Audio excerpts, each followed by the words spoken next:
Assalamualaikum teman-teman, terima kasih sudah menonton video ini. Nah, untuk cuminya bagian kulit luar yang berwarna merah sudah saya cuci bersih. Kemudian untuk bagian guritanya seperti gigi, kemudian tulang dalam atau bagian lidahnya serta bagian tintanya juga sudah saya bersihkan. Nah, ini cuminya kita potong-potong. Untuk ukurannya sesuai selera ya. Di sini saya sengaja memotongnya kecil-kecil agar nanti masaknya lebih mudah dan juga nggak terlalu alot. Nah, ini cuminya saya gunakan sebanyak 3 cumi yang ukuran lebih besar, kalau ditimbang kurang lebih 600-700 gram ya. Sekarang kita akan bersihkan kembali cuminya. Ini ada tahap kedua untuk membuang amis pada cumi. Kita gunakan jeruk nipis. Nah, untuk jeruk nipisnya saya gunakan 2 buah. Langsung aja ya, kita aduk-aduk, pastikan semua bagian potongan cumi terkena dengan air jeruk nipis agar nanti aroma cuminya atau aroma amisnya itu bisa kebuang ya teman-teman. Selanjutnya cuminya kita biarin dulu marinasi dengan air jeruk nipis. Kita siapin bumbu. Di sini saya gunakan bawang putih. Nah, untuk bawang putihnya kita bisa gunakan 10-12 siung. Kita potong atau kita iris-iris kecil bawang putihnya. Jadi kita gunakan sesuai dengan cumi yang kita pakai ya. Oke, ini bawang putihnya udah selesai. Selanjutnya sama bawang merah juga sama banyaknya ya. Kita bisa gunakan 10-12 siung. Sama ini kita iris juga kecil-kecil untuk bawang merahnya menyerupai bawang putih. Jadi semakin banyak bawangnya insya Allah akan semakin harum dan masakan kita juga akan semakin lezat. Oke, ini udah mau selesai, kita iris-iris bawangnya. Selanjutnya di sini saya gunakan cabai rawit agar makin mantap. Tapi buat teman-teman yang misalnya nggak tahan pedas atau misalnya ada anak-anak di rumah yang pengen makan yang juga nggak tahan pedas, untuk cabai rawitnya bisa di skip atau dikurangi ya penggunaannya. Di sini sengaja saya gunakan agak banyak karena memang di rumah pada doyan pedas. Nah, ini kita potong serong memanjang. Selanjutnya agar makin cantik, kita juga gunakan cabai merah besar. Nah, cabai merah besar kita gunakan 4 buah yang ukuran agak besar. Kemudian sama kita potong atau kita iris-iris serong memanjang agar nanti ketika dimasak jadi lebih nampak. Selain cabai merah besar juga gunakan cabai hijau besar agar nanti warnanya tuh jadi variasi ya dan jadi makin cantik masakan kita. Sama untuk potongannya seperti cabai merah besar kita potong serong memanjang. Nah, ini untuk topping-toppingnya sudah selesai, kita sisihkan. Sekarang kita akan mulai memasak. Nah, tadi untuk cuminya jangan lupa dicuci bersih ya setelah kita marinasi dengan air jeruk agar nanti rasanya juga nggak asam. Nah, ini kita akan tumis dulu bawang putih dan bawang merahnya terlebih dahulu.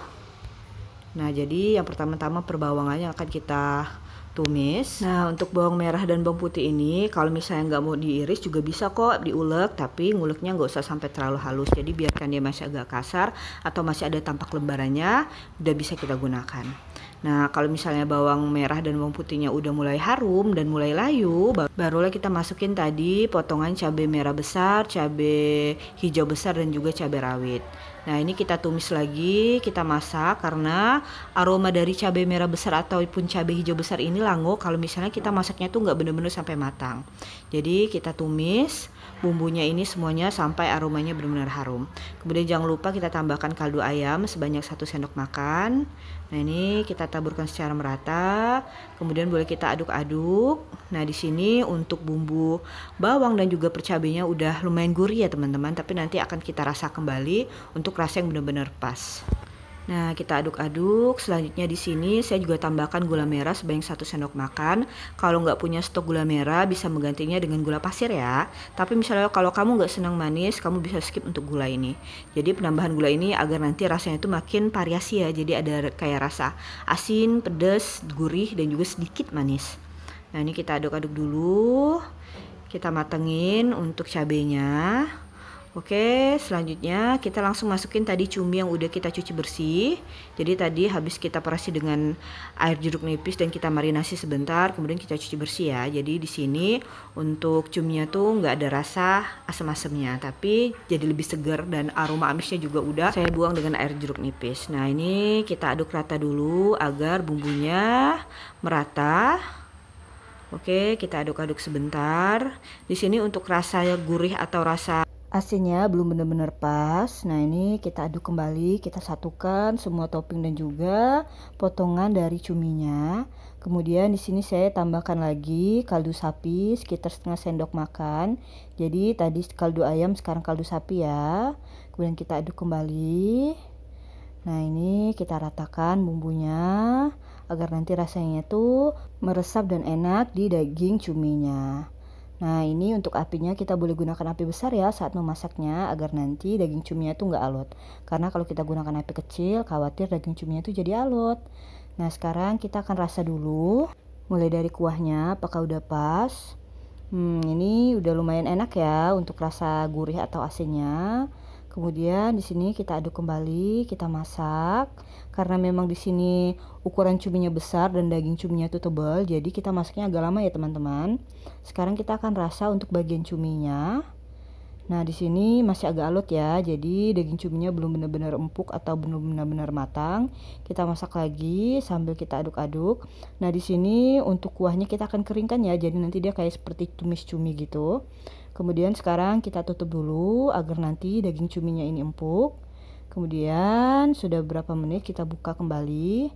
Nah, di sini kita tambahkan saus tiram agar nanti aroma seafoodnya tuh benar-benar berasa. Saya tambahkan sebanyak 2 sendok makan untuk saus tiramnya. Tapi kalau misalnya teman-teman nggak punya stok saus tiram juga nggak apa-apa. Pakai yang original aja seperti tadi sebelum dikasih saus tiram tuh udah enak banget.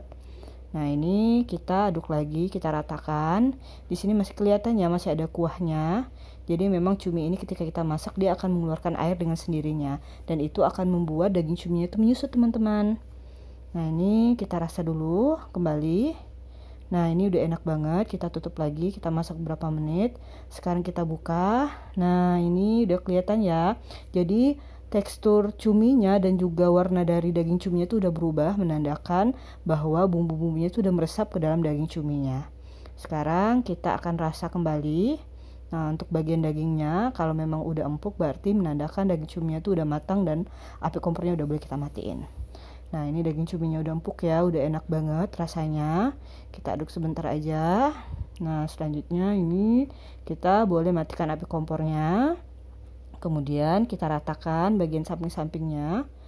Dan langsung aja kita angkat ya teman-teman. Kita salin ke dalam piring sajian. Nah, ini dia hasilnya. Ini aromanya tuh harum banget. Untuk rasa jangan ditanya, ini enak banget ya. Jadi kalau udah makan cumi seperti ini nggak perlu lauk lain lagi, cukup tambahin aja kerupuk sama nasi hangat. Masya Allah udah enak banget. Tapi buat kamu yang nggak doyan pedas, mungkin masakan seperti ini nggak cocok ya, karena ini tuh rasanya pedas banget. Jadi nanti bisa dikurangi untuk takaran cabenya. Nah, ini dia tumis kering cumi cabai bawang. Ini tuh enak banget, aromanya harum. Kemudian dimakan pakai nasi hangat bersama keluarga, Masya Allah enak sekali. Buat teman-teman yang sudah menonton, jangan lupa cobain di rumah ya. Dan terima kasih. Salam dari saya Nada Rafikati, bisnis ibu rumah tangga. Assalamualaikum warahmatullahi wabarakatuh.